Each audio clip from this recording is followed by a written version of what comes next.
Vous écoutez France Info, il est 8h17. Bonjour Florian Philippot. Bonjour. Merci d'être en direct avec nous ce matin. Vous êtes le directeur de campagne de Marine Le Pen.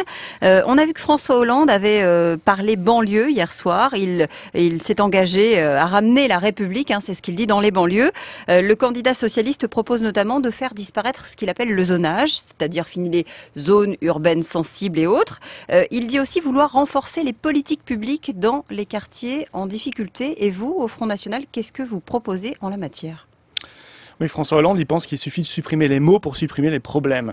Non, ce qu'il faut, c'est une grande politique, notamment de sécurité. Ça, c'est un enjeu qui n'a pas été abordé hier, et on sait qu'il y a des zones de non-droit où même la police et la gendarmerie ne rentrent plus. Vous dites supprimer les mots pour supprimer les problèmes, mais quand on dit zone urbaine sensible ou autre, vous ne pensez pas que ça stigmatise certains quartiers ? Je ne pense pas que ça stigmatise, je pense surtout que c'est totalement inutile. On a vu qu'on a déversé beaucoup d'argent dans ces quartiers-là et que ça n'a pas eu vraiment d'effet positif. C'est pareil dans l'éducation avec les zones d'éducation prioritaires. Et au passage, d'ailleurs, on oublie d'autres zones totalement négligées par les pouvoirs publics. Je pense par exemple aux zones rurales, qui elles n'ont droit à rien, elles n'ont même pas le projecteur médiatique. Ce qu'il faut, c'est une politique de sécurité, avec de la fermeté bien évidemment, et une politique d'emploi, une grande politique d'emploi. Et je me permets de dire à François Hollande que si on ne change pas de modèle économique, et notamment si on ne met pas en place une stratégie de réindustrialisation par le protectionnisme, il n'y aura pas d'emploi. Le reste, ce ne sont que des mots. Donc la réponse dans les quartiers, c'est plus de sécurité, c'est-à-dire plus d'emplois, plus de policiers, plus de il faut y rétablir l'ordre. Parce que ça signifie quartier égale délinquance. Il y a, je crois, selon les criminologues, 800 zones de non-droit à peu près en France. Ça n'est plus admissible en République. Il faut que la République reconquiert chaque mètre carré du territoire national, évidemment. On peut aujourd'hui faire le raccourci entre quartier en difficulté et délinquance. C'est automatique, systématique. Pas toujours, mais ce n'est pas en se cachant les problèmes qu'on va les résoudre. Il y a un certain nombre de quartiers, il y en a même des centaines, où il y a des problèmes de drogue. La drogue, je pense que c'est un enjeu qui a disparu de la campagne, seule Marine Le Pen en parle. Il ne faut pas renoncer face à la drogue. Et puis, il y a les problématiques économiques et sociales, notamment le chômage des jeunes. Ça, c'est un vrai souci dans les banlieues, et je vois qu'il n'y a pas de solution non plus du côté de l'UMP ou du PS, parce qu'on va toujours dans la même direction. Et pour lutter contre le chômage des jeunes, vous ferez quoi précisément ? Alors, il y a plusieurs solutions. D'abord, une grande politique d'emploi globale. Je vous l'ai dit, la réindustrialisation, et pour cela, il faut mettre en place un protectionnisme ciblé, intelligent aux frontières. Et puis, il faut une grande politique aussi d'orientation des jeunes. Nous proposons un service public national d'orientation. À beaucoup de candidats, le protectionnisme, c'est un mot qu'on entend beaucoup dans cette campagne électorale. Ah, c'est vrai qu'à quelques semaines de l'élection, d'un coup, on entend, notamment dans la bouche de Nicolas Sarkozy, le protectionnisme. C'est extraordinaire, alors qu'on a fait l'inverse pendant tout son mandat et qu'on vient de signer 2 nouveaux traités européens, mécanisme européen de stabilité et traité de discipline budgétaire, qui ouvrent encore plus l'Europe à tous les vents de la mondialisation. Il y a là un cynisme électoraliste, mais vous savez, les Français ne sont pas dupes. Quand vous entendez Nicolas Sarkozy parler justement à son tour de l'Europe passoire, qu'est-ce que vous dites ? Vous applaudissez ? Finalement, c'est aussi une expression qu'on a entendue dans la bouche de Marine Le Pen. Oui, j'aurais aimé applaudir le président surtout, parce que là, le candidat, c'est assez simple. Il demande à Henri Guénaud de lui écrire des discours. Évidemment, il sait quel thème il faut aller piocher.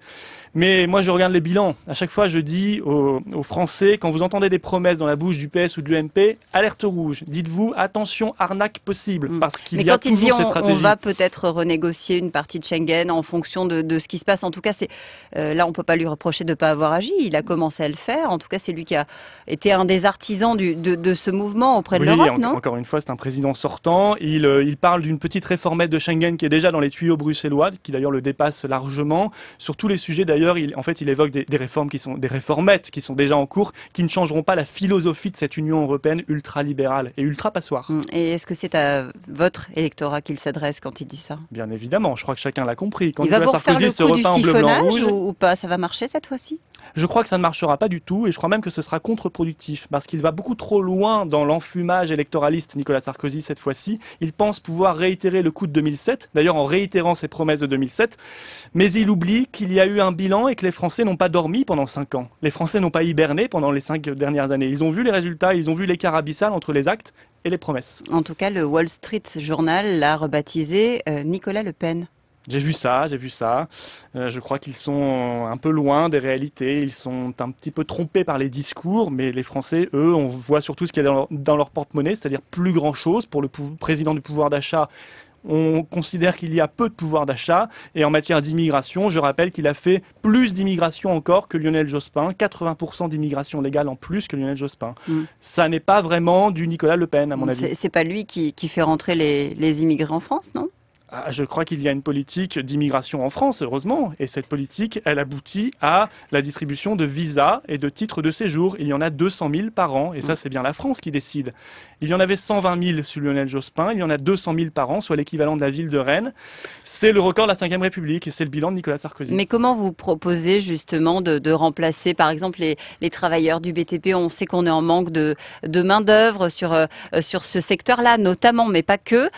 Comment on fait pour remplacer les gens qui vont partir à la retraite, par exemple? Parce que là, on va avoir besoin de bras. Et l'immigration répond aussi en partie à cette question-là. Près de 5 millions de chômeurs. Donc à mon avis, nous ne manquons pas de travailleurs potentiels. Et ça, c'est le chantage du grand patronat qui veut plus d'immigration en fait pour avoir la possibilité de ne pas augmenter les salaires. Il faut augmenter les salaires, notamment pour les travaux manuels. Et c'est là que nous trouverons de la main-d'œuvre. Parce que vous savez, les Français ne sont pas plus fainéants que les autres. Simplement, ils ont compris que les travaux les plus pénibles nécessitent un minimum de salaire. Alors, on va chercher de la main-d'œuvre immigrée parce qu'on sait qu'elle ne réclamera rien. Il y a seulement 11 400 personnes qui sont concernées.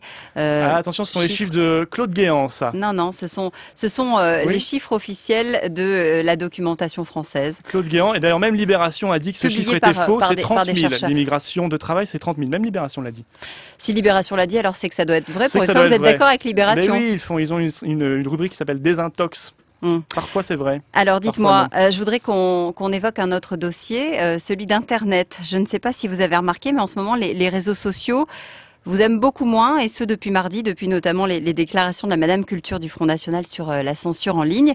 À la question « Quels moyens comptez-vous mettre en œuvre pour lutter contre la pornographie à la télé et sur Internet ?» La réponse est simple, une censure. C'est pourtant, il me semble, Marine Le Pen qui militait pour un Internet libre et sans entrave. Oui, de toute façon, ces propos n'engagent que la conseillère culture et non pas Marine Le Pen, bien évidemment. Ce ne sont pas ceux de Marine Le Pen. Non, pas du tout. Elle ne s'exprimait pas Marine en son Le Pen, nom. par contre, elle rappelle qu'il y a un filtrage parental qui doit être performant vis-à-vis de la pornographie, bien évidemment. Pas de censure. Non, pas de censure, mais un filtrage parental qui doit être gratuit. D'ailleurs, aujourd'hui, ça n'est pas forcément le cas. Mais pour le reste, vous savez que nous sommes pour l'abrogation d'Hadopi et nous sommes, nous, contre le traité ACTA. Je pense que les autres candidats feraient bien de parler un peu du traité ACTA parce que je ne les entends pas sur ce sujet. Or, ACTA, c'est un Hadopi mondial. Et seule Marine Le Pen a pris clairement position contre. Elle est donc la meilleure défenseur des libertés sur Internet, oui, parce que c'est là qu'il y a le débat. D'un mot, Florian Philippot, les sondages vous donnent aujourd'hui, les 3 sondages de cette semaine, entre 16 et 16,5%, soit en hausse d'1 point, soit stable. Vous pensez que c'est un score qui vous permet encore d'espérer un second tour ? Parfaitement, parce que nous sommes à 5 semaines et demie de l'élection et que nous allons entrer dans une nouvelle phase là pour 2 raisons. D'abord parce que nous avons enfin nos signatures, ce qui pour nous permet d'entrer à fond dans la campagne et de lever l'hypothèque. Et ensuite parce qu'on va rentrer dans l'égalité médiatique et que Nicolas Sarkozy et François Hollande ont fini de manger leur pain blanc médiatique. C'est terminé. Maintenant, on va rentrer dans un vrai régime démocratique. Vous n'avez pas eu assez de temps de parole sur les différentes antennes? Non, selon le CSA, on a dû avoir 4 ou 5%. C'est un peu mieux qu'avant, mais ça n'est toujours pas à notre poids. Nicolas Sarkozy a dû avoir 40 ou 45%. Merci Florent Philippot d'avoir été en direct ce matin sur France Info.